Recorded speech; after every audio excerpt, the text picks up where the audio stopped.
Hai, Assalamualaikum, apa kabar? Nah, ketemu lagi dengan aku, Kire Al-Azam ya. Atau kalian bisa panggil aku Dian Dini. Nah, kali ini kita bakalan talking about something. Oke.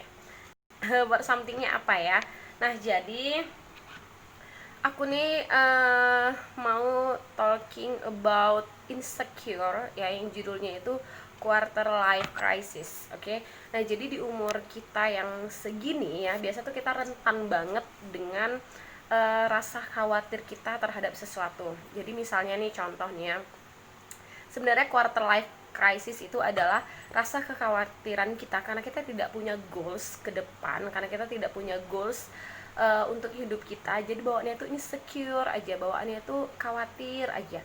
Nah, jadi ini misalnya contoh ya kan, kita tuh dari kelas SMA tuh biasanya tuh kita udah mulai banyak insecure. Jadi kayak aku tuh dulu pengen banget SMA dapet ranking ya kan. Nah, jadi pas aku udah dapet ranking di SMA, terus ada lagi yang kurang nih, kayak mempertahankan ranking aku, kayak aku tuh harus bisa ngelomba, harus bisa ikut lomba, kayak kayak gitu kan. Nah, udah aku di tahap itu udah dapet ranking, udah juara umum. Nah, alhamdulillah ya, aku bukan sombong ya kan, tapi sedikit angkuh. Oke, udah juara umum juga, aku khawatir kayak aku lulus kuliah nggak ya, aku bisa nggak ya kuliah di tempat yang bagus. Nah udah kuliah ya kan, khawatir lagi nih kayak kerjaan, aduh nih aku dapat kerjaan yang bagus nggak ya, kayak kayak gitu. Oke, always kekhawatiran. Nah, di masa kita nih umur 25-an atau umur 20-an, nah khawatirnya beda beda lagi nih.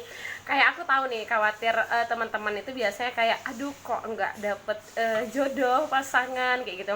Habis itu kayak mikir kira-kira nanti jodoh aku siapa ya gitu, kira-kira nanti kedepannya aku bisa nggak ya jadi misalnya suami able, istri able, kayak kayak gitu kan.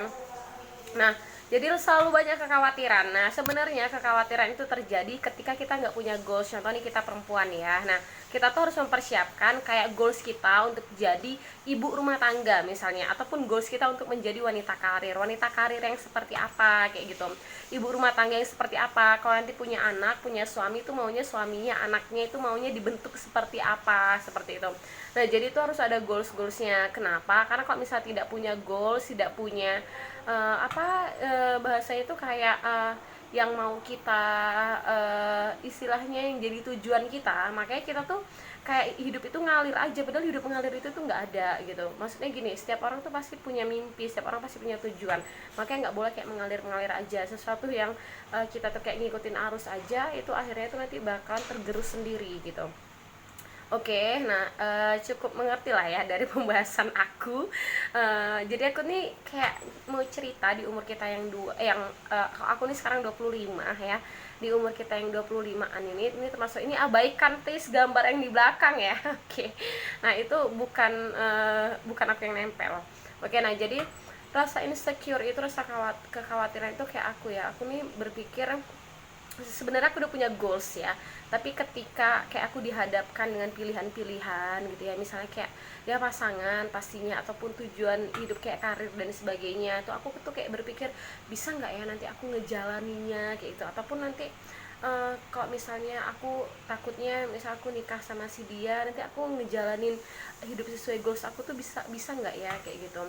Nah, makanya ini aku bukan mau curhat ya, tapi kebanyakan kita tuh seperti itu gitu. Makanya aku tuh kayak mau ngasih turning pointnya, kalau misalnya kita menghadapi quarter life crisis di usia kita saat ini, yaitu dengan cara kita itu harus prepare.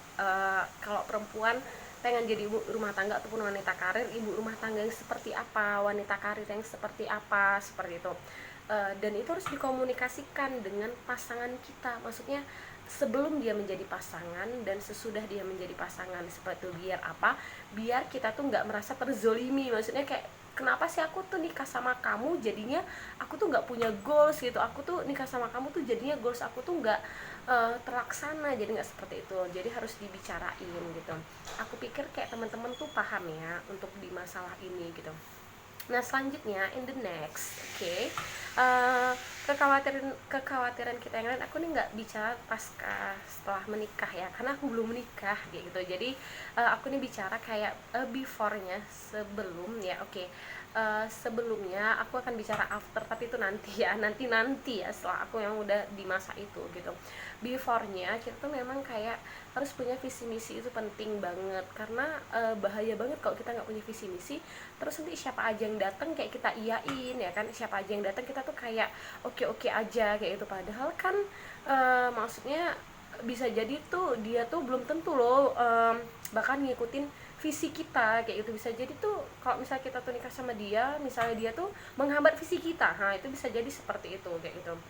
Nah makanya yang ingin aku sampaikan di poin ini teman-teman, untuk menghadapi quarter life crisisnya yang berhubungan dengan pernikahan biasanya ya kan, please buat goalsnya ya, buat goalsnya, buat turning pointnya ya kan.